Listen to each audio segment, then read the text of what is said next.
Magandang araw mga kakampi sa kapayapaan. Simulan natin ang balitaan dito sa Kampilan News sa pagbisita ni Commanding General Philippine Army, Lieutenant General Roy Galido sa himpilan ng 6ID. Bahagi na ika-37 anibersaryo ng 6th Infantry Kampilan Division Philippine Army ang pagkapasinaya sa bagong Commanders Den at paggawad ng parangal sa mga natatanging personnel ng 6ID.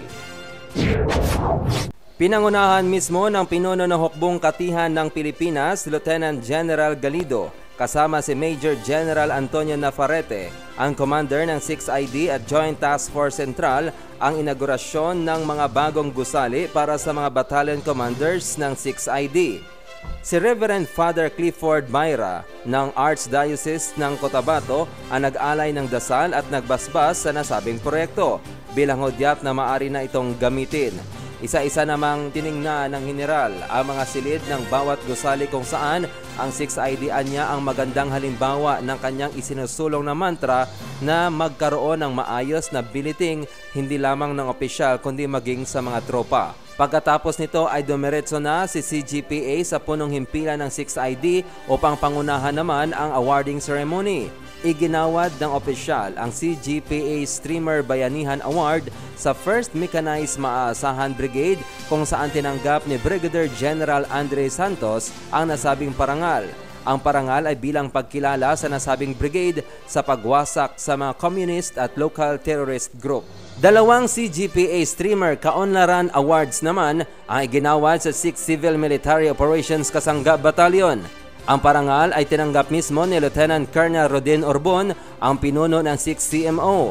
Ito ay pagkilala sa malaking papel na ginagampanan ng 6th CMO sa pagbabago ng mga former violent extremist bilang effective advocate ng violent extremism.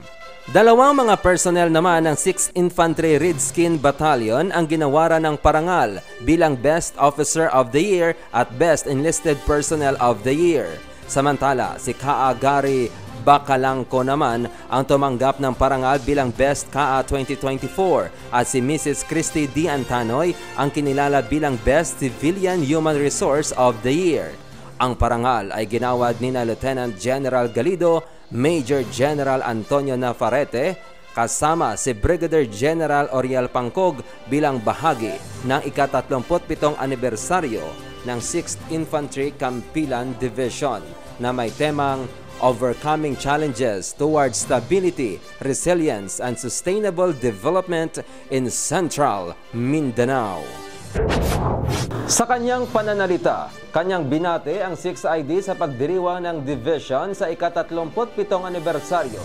Kanya ding kinakongratulate ang mga battalion at brigade commanders at higit lalo ang division commander ng 6ID na si Major General Nafarrete sa pagkapatupad na kanyang mga programa.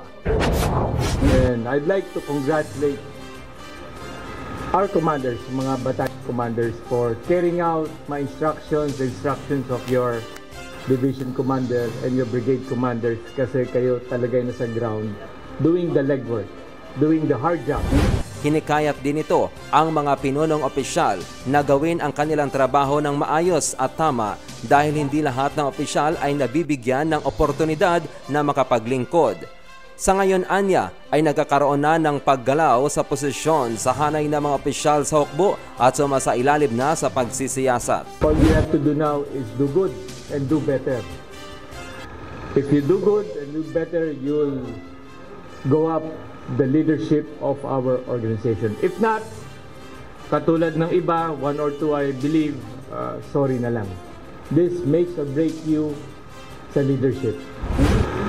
Alam niyo na kung bakit ko pinapatayo. Kasi everything is moving right now and we are evaluating and carefully assessing based on the statements I'm giving right now. Dalawang punto naman ang kanyang iginiit na makamit sa lugar na nasasakupan ng 6ID. Ito ay ang pagsulong o pag-unlad at ang economic opportunity. The end state is for this area to achieve progress and economic opportunity. We know for our experience here what the people needs here is economic opportunity. Muli nitong ipinunto ang kanyang panuntunan bilang dating commander ng 6ID, ang pagtanggal sa mga kagamitang pandigma sa kamay ng mga taong hindi otorisadong magdala nito at i-eliminate ang gumagawa ng karahasan. Pinatutukan din ito ang halalan sa Bangsamoro Region kung saan nais nito na magkaroon ng mapayapang eleksyon ang Bangsamoro, bagay na magpapadala ito ng dagdag na puwersa.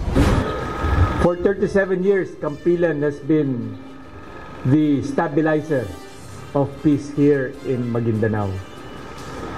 And this election period, by next year, our effort will be the game changer of peace. And I'm very optimistic we can do it because we've been in this area for so long, and on the part of HPA, Headquarters Philippine Army, we're preparing to add more security forces in this area. Sa kabilang dako naman, hindi rin pinalagpas ni CGPA ang pagtatanong sa health condition ng mga personnel ng 6ID. Anya, mas nagagawa kasi ng isang sundalo ng maayos ang kanyang trabaho kung ito ay may malusog na pangangatawan. The reforms I'm undertaking sa Philippine Army been templated here. The medical effort to make sure all soldiers are in good health. May mga bago din itong panukala sa ibang mga dibisyon na ginawang template ang 6ID. Nais din ito na ipatupad ang mabilisang paglilipat ng mga batalyon mula sa kanyang himpilan patungo sa isang lokasyon. Iginiit nito na magkakaroon na ng light pack movement at mabilisang paglilipat ng mga batalyon at ng brigade na ang layon ay magkakaroon ng highly mobile army na kayang makapagtanggol sa teritoryo ng bansa. Our goal to make the army lighter, to be able to move it from one place to another easily. We have templated the basic facilities here, and we are now doing this in other division, and that's the reason why we are now testing battalions to be trained outside its AOR. In 3 to 4 years time, we will have a highly mobile army capable now of defending our territory. Napigilan ng tropa ng kasundaluhan ang planong pag-aasik ng karahasan ng mga armadong pangkat matapos magsagawa ng operasyong militar ang mga sundalo ng 34th Infantry Reliable Battalion. Nagresulta ito sa isang sagupaan sa Barangay Bagolibas, Alyusan, North Cotabato. Nakatanggap ng impormasyon ang tropa ng 34IB tungkol sa mga armadong kalalakihan na sakay ng 2 multicab, isang pick-up at 3 motorsiklo. Agad naglunsad ng operasyong militar ang tropa ng 34th IB na nauwi sa mahigit 1 oras na bakbakan. 3 sa hanay ng kalaban ang sugatan habang 1 sundalo naman ang nasugatan mula sa panig ng pamahalaan na kinilalang si Corporal Roy Villaber. Naaresto ng militar ang 21 katao na kasapi ng Lawless Elements at nasamsa mula sa kanila ang 7 matataas na kalibre ng baril, kabilang ang 5 M16 rifles at 2 M14 rifles. Nakuha rin ang 1 granada, 7 bandolier, mga bala, magasin at mga sasakyang ginamit nila.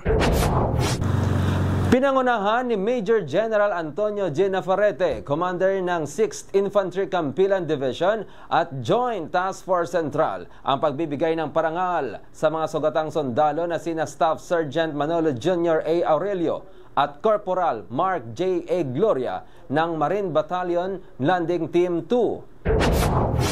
Ang dalawa ay nagtamo ng mga sugat matapos ang engkwentro laban sa mga armadong grupo sa karagatan ng Bongo Island sa Parang Maguindanao del Norte noong Oktubre 18. Bukod sa Wounded Personnel Medal, tumanggap rin ang mga nasabing sundalo ng cash assistance, fruit basket at mga groceries bilang bahagi ng pagkalinga sa kanilang mabilis na paggaling. Dumalo rin sa seremonya ang ilang matataas na opisyal ng 6ID, kabilang sina Chief of Staff Colonel Edgar L. Cato at Commanding Officer ng Camp Siongco Station Hospital, Lieutenant Colonel Jeremy C. Villamor.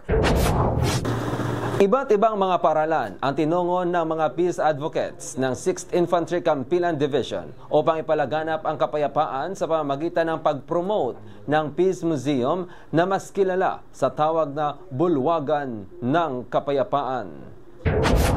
Ayon kay Captain Guillier Cahucom, ang Campilan Peace Museum Director at hepe ng Office of the Division Adjutant, layunin nito na ikintal sa isipan ng mga kabataan kung ano ang mga pagsisikap ng mga dating ninuno at mga kasundaluhan na nagbuwis ng buhay para lang makamit ang tinatamasang kapayapaan ng makabagong henerasyon. Hindi bababa sa 7 mga paralan na ang tinungo ng 6ID kasama ang tropa ng 6 Civil Military Operations Kasangga Battalion, OG-7, DIPAW at ang direktor ng Peace Museum sa iba't ibang lugar sa Cotabato City. Mainit naman ang pagtanggap ng mga estudyante, guro at schools administrator hinggil sa Peace Symposium na isinasagawa ng 6ID. Mga kakampi, yan ang tampok na mga balita dito sa 6th Infantry Campilan Division at Joint Task Force Central. Hatid sa inyo ng Campilan News.